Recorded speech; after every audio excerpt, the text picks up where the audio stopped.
বীর মুক্তিযোদ্ধা lieutenant colonel অবসরপ্রাপ্ত শরীফুল হক ডালিম রচিত স্বৈরাচারী আওয়ামী সরকার কর্তৃক নিষিদ্ধ ও ইতিহাসের অজানা অধ্যায় যা দেখেছি, যা বুঝেছি, যা করেছি থেকে আজ পাঠ করছি ৭৪তম পর্ব।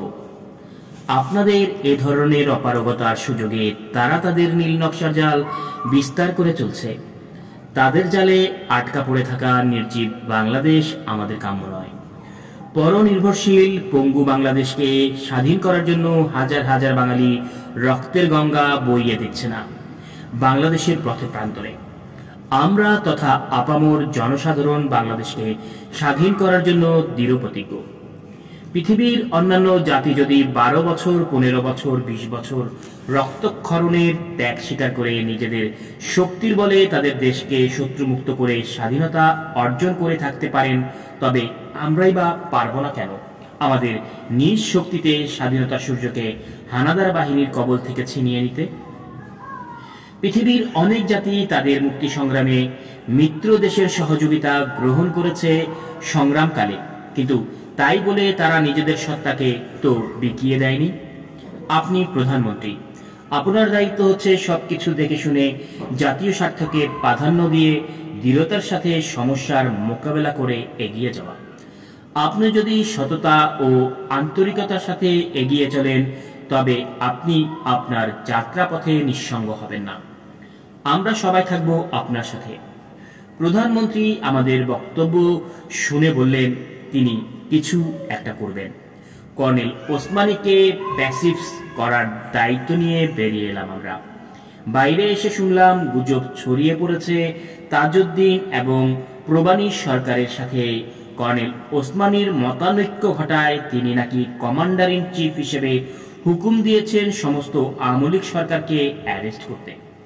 প্রধানমন্ত্রীকে ইতিমধ্যে নাকি অ্যারেস্ট করা হয়েছে থিয়েটার রোডে, বাকিরা পালিয়ে প্রাণী বেঁচেছেন। গুজবটা শুনে হাসবো না কাঁদবো ভেবে পেলাম না। ভাবলাম গুজবটা ছড়িয়েছে আওয়ামী লীগাররা তাদের দুর্বলতাকেই প্রকাশ করে দিলেন তাদের অজান্তে। এদিকে কনফারেন্সের দিন ক্রমশ ঘনিয়ে আসছে। বিভিন্ন সেক্টর কমান্ডাররাও ইতিমধ্যে কলকাতায় এসে উপস্থিত হচ্ছেন। কর্নেল ওসমানীকে আমরা একনাগারে বুঝিয়ে চলছি, অনুরোধ করে চলছি তার পদত্যাগপত্র প্রত্যাহার করে নিতে। ভীষণ একরকম মানুষ কর্নেল ওসমানী। যারা তার সান্নিধ্য লাভ করতে সক্ষম হয়েছেন তারা সবাই সেটা জানেন।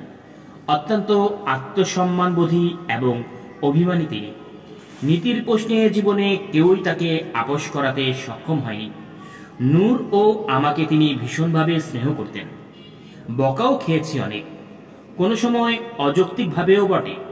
তবু তার জীবনের শেষ দিনটি পর্যন্ত তার যে আন্তরিকতা ভালোবাসা পেয়েছি তা ভাষায় প্রকাশ করা সম্ভব নয়। সেটা এক অমূল্য অনুভূতি।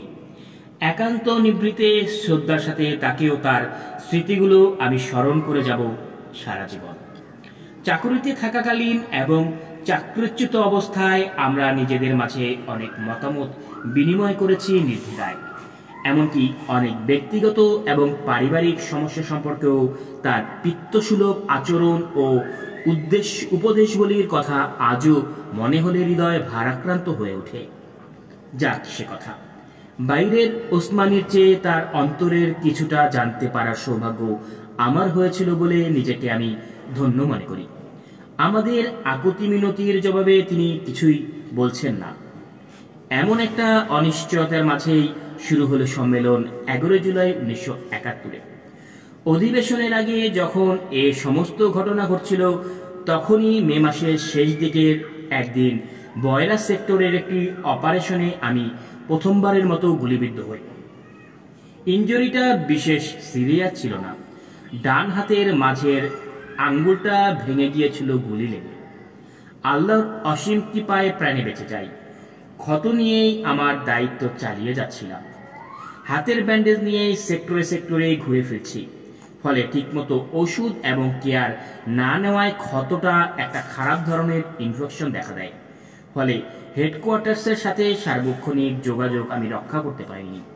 অবশ্য নূরের মাধ্যমে মাঝে মধ্যে খবরাখবর যতটুকু সম্ভব নেওয়ার চেষ্টা করেছি।